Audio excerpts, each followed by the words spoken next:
2024 चुनाव से पहले विपक्षी एकता को जोरों शोरों से प्रमोट किया जा रहा है। बिहार के सीएम ने झारखंड का भी दौरा किया, जहां उन्हें प्रदेश के सत्ताधारी दल का पूरा साथ मिला। सीएम हेमंत सोरेन ने सीएम नीतीश कुमार को गार्जियन बताते हुए ये संकेत दिए कि आगामी चुनाव में विपक्ष एकजुट होकर बीजेपी को सत्ता से बाहर का रास्ता दिखाएगी। लेकिन इन दौरों और दावों की राजनीति के बीच बीजेपी सवाल कर रही है। सवाल ये कि पीएम का चेहरा कौन है और इस पर विपक्ष क्यों मौन है। हमारी खास रिपोर्ट देखिए।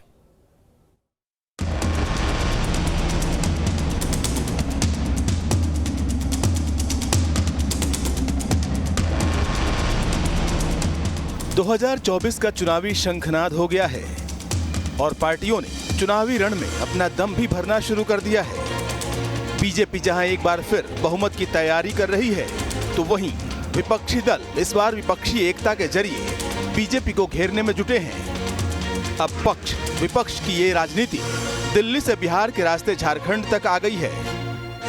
जब बिहार के मुख्यमंत्री नीतीश कुमार की झारखंड के सीएम हेमंत सोरेन से मुलाकात हुई, तो राजनीतिक गलियारों में हलचल तेज हो गई। दोनों मुख्यमंत्रियों में मुलाकात हुई तो 2024 की रणनीति पर बात हुई। अरे आप देखिए ना भाई, आप देखिएगा ना, हम लोग मिलजुल करके काम करेंगे तो अगला बार जो चुनाव होगा लोकसभा वाला, तो उसका देखिएगा ना क्या रिजल्ट आएगा। फिर तो देश का जो इतिहास है वो कायम रहेगा, आज़ादी की लड़ाई का इतिहास कायम रहेगा और मिलकर के देश को आगे बढ़ाने के लिए और आपस में किसी तरह का विवाद हम लोग नहीं करने देंगे। देखिए ऐसा है, कहाँ क्या बात हो रही है, कहाँ क्या हो रहा है, वहाँ पर लोगों की इसकी जानकारी दे दी जा रही है। और आप इस लोकतंत्र के चौथे स्तंभ के रूप में हैं और सारी चीजें आप लोग दिखाएं ना दिखाएं, लेकिन सूचना आप लोगों तक है।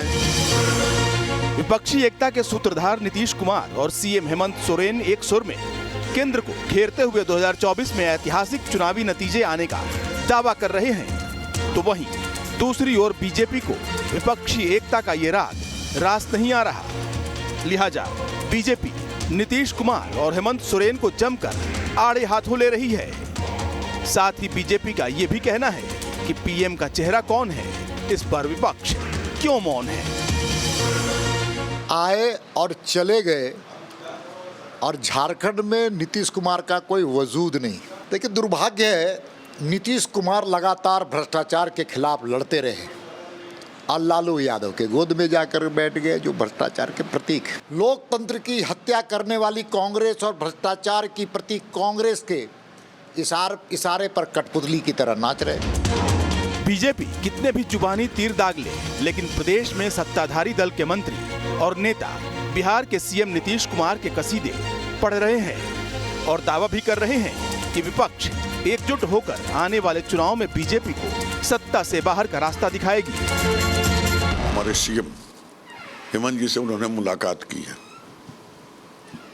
और ये मुलाकात बहुत ही अच्छा माहौल में हुई है और हमारे गठबंधन के नेता हेमंत जी भी यही बात बोले हैं कि फिर अगली बार हम लोग बैठेंगे। और मैं समझता हूं कि अब देश को इस तरह का पहल की ज़रूरत है। अगर गठबंधन एक होकर, विरोधी दल अगर गठबंधन बनाकर अगर चुनाव लड़ती है, तो निश्चित तौर पर आने वाले समय में देश का एक परिवर्तन दिखाई देगी। देखिए, जब तक नीतीश जी उनके साथ रहे, वो सदाचार और ईमानदार के रूप में पूजे गए। जो भी भाजपा के खिलाफ बोलेगा वो देशद्रोही हो जाएगा, वो भ्रष्टाचारी हो जाएगा, वो व्यभिचारी हो जाएगा। यही तो भाजपा का, और इसी का जवाब जो कल कर्नाटका में चुनाव हुआ है 224 केंद्रों में, उस पर आएगा।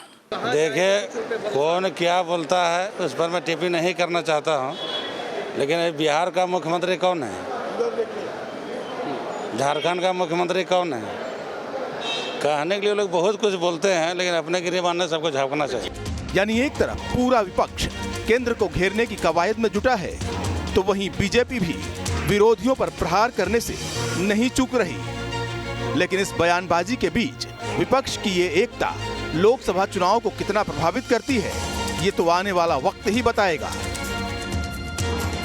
रांची से कुमार चंदन के साथ bureau report, news state, Bihar Jharkhand.